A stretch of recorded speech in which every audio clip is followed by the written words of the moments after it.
নমস্কার বন্ধুরা, সুনিতার হেসেলে সবাইকে স্বাগত। আজ আপনাদের সঙ্গে আমি শেয়ার করব একদম অনুষ্ঠান বাড়ির স্টাইলে গলদা চিংড়ির মালাইকারির রেসিপি। তার জন্য দেখুন, এখানে আমি চিংড়ি মাছ নিয়ে নিয়েছি। মাছটাকে কিন্তু খুব ভালো করে ধুয়ে নিয়েছি আর মাছটাকে কিন্তু পরিষ্কার করে কেটেও নিয়েছি। দিয়ে দিয়েছি ওভেনে একটা কড়াইতে দিয়ে দিয়েছি 2 টেবিল চামচ পরিমাণে সরষের তেল। তেলটা খুব ভালো করে গরম হয়ে গেলে এর মধ্যে মাছটাকে দিয়ে দেব।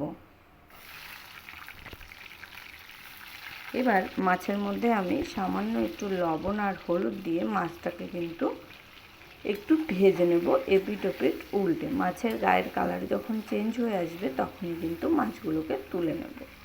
দেখুন, এখানে কিন্তু মাছগুলো খুব ভালো করেই ভাজা হয়ে গেছে। যেহেতু চিংড়ি মাছ খুব বেশি ভাজবো না, বেশি ভাজলে কিন্তু শক্ত হয়ে যাবে। সেই কারণে এখানে আমি হালকা যখন গায়ের কালারটা চেঞ্জ হয়ে আসবে তখনই আমি চিংড়ি মাছগুলোকে তুলে নেব।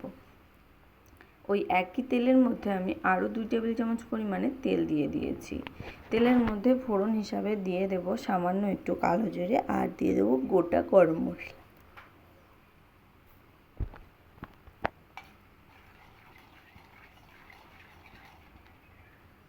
এবার এই তেলের মধ্যে দিয়ে দেব আমি হাফ চামচ হলুদ গুঁড়ো আর হাফ চামচ লঙ্কার গুঁড়ো। খুব ভালো করে একটু মিশিয়ে নেব। মিশিয়ে নিয়ে এখানে আমি আদা, পেঁয়াজ আর রসুন একসঙ্গে বেটে নিয়েছি।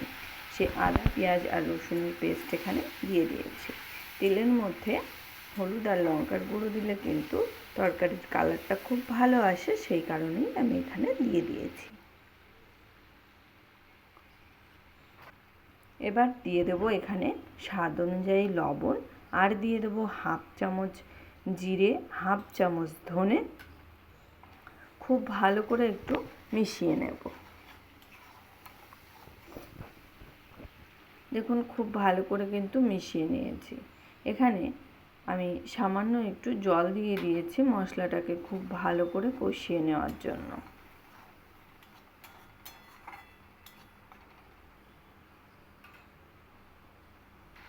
এবার এর মধ্যে আমি 1 চামচ দুধের সর দিয়ে দিয়েছি। এখানে আপনারা চাইলে কিন্তু ক্রিমটাও ব্যবহার করতে পারেন। আমি এখানে দুধের যে মালাই হয় সেই মালাইটাই কিন্তু এখানে ব্যবহার করেছি 1 চামচ। খুব ভালো করে মিশিয়ে নিয়েছি, নিয়ে মশলাটাকে কিন্তু আবারও একটু কষিয়ে নেব।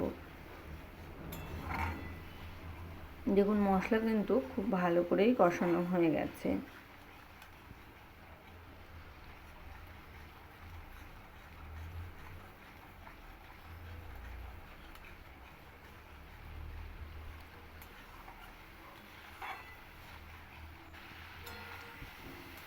এবার এর মধ্যে দিয়ে দেবো ভেজে রাখা চিংড়ি মাছগুলো। চিংড়ি মাছগুলো দেওয়ার পরে এই মশলার সঙ্গে কিন্তু আরও আমি 2 থেকে 3 মিনিট একটু কষিয়ে নেব। দেখুন, 2 থেকে 3 মিনিট কিন্তু চিংড়ি মাছগুলো দেওয়ার পরে মশলার সঙ্গে খুব ভালো করে কষিয়ে নিয়েছি। এবার এর মধ্যে দিয়ে দেবো 1 বাটি পরিমাণে ফ্রেশ নারকেলের দুধ। এখানে আমি একদম নারকেলের দুধটাই কিন্তু ব্যবহার করেছি। কোনো রকম কোনো লিকুইড দুধ কিংবা পাউডার দুধ এখানে আমি ব্যবহার করিনি। এখানে আমি নারকেলের দুধ 1 বাটি পরিমাণে দিয়ে দিয়েছি। খুব ভালো করে একটু মিশিয়ে নিয়েছি। মিশিয়ে নিয়ে এখানে আমি ঢাকা দিয়ে একদম লো আঁচে ঢাকা দিয়ে রান্না করে নেব প্রায় 8 থেকে 10 মিনিট মতো। ফিরে এলাম 10 মিনিট পর। দেখুন, মাছ কিন্তু খুব ভালোভাবে সেদ্ধ হয়ে গেছে। এবার আমি এর মধ্যে দিয়ে দেবো 1 চামচ পরিমাণে ঘি আর দিয়ে দেবো হাফ চামচ পরিমাণে গরম মশলার গুঁড়ো। খুব ভালো করে ঘি আর গরম মশলাটাকে কিন্তু মিশিয়ে নেব। মিশিয়ে নিয়ে আমি আবারও কিন্তু ঢাকা দিয়ে 5 মিনিট মতো একদম লো আঁচে রেখে দেব।